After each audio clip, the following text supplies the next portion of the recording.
শালিকডাঙ্গা গ্রামের নীরব ভোরে হঠাৎ ভেসে আসে আজানের সুর। চারপাশে কুয়াশা, মোরগের ডাক আর শান্ত বাতাসে এক পবিত্র আহ্বান। আজানের ধ্বনি কানে পৌঁছতেই রাফির চোখ খুলে যায়। শরীর ক্লান্ত, কিন্তু মন জানে এই ডাক উপেক্ষা করার নয়। এক মুহূর্তের জন্য মনে হয় আজ না গেলেই হয়। ঘুমটা খুব দরকার, কিন্তু অন্তরের ভেতর অন্য এক কণ্ঠ তাকে স্মরণ করিয়ে দেয় দায়িত্বের কথা। তার বাবার কথা মনে পড়ে, যিনি বলতেন আল্লাহ ডাকলে না বলা যায় না। সেই স্মৃতি রাফির হৃদয়কে শক্ত করে দেয়। ঠান্ডা পানি মুখে লাগতেই ঘুম কেটে যায়। সে জানে এই ছোট প্রস্তুতি তার দিনের সবচেয়ে বড় শুরু। কুয়াশায় ঢাকা পথে রাফি হাঁটে। নিস্তব্ধ ভোরে তার পদচারণা যেন এক নীরব অঙ্গীকার। প্রথম কাতারে দাঁড়িয়ে সে তাকবীর শোনে। নামাজ শুরু হতেই তার মন শান্ত হয়ে যায়। সিজদায় গিয়ে সে অনুভব করে এক অদ্ভুত প্রশান্তি, যেন সব দুশ্চিন্তা মাটিতে গলে যাচ্ছে।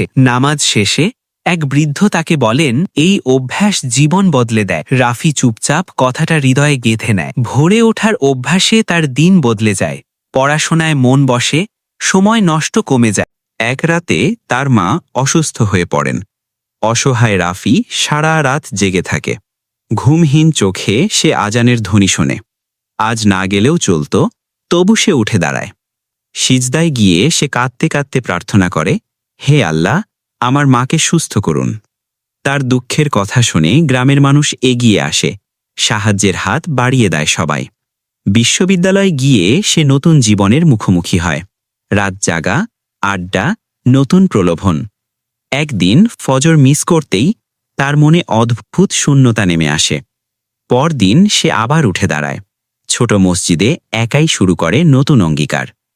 ধীরে ধীরে কয়েকজন বন্ধু তার সঙ্গে যোগ দেয়। ভালো অভ্যাস ছড়িয়ে পড়তে শুরু করে।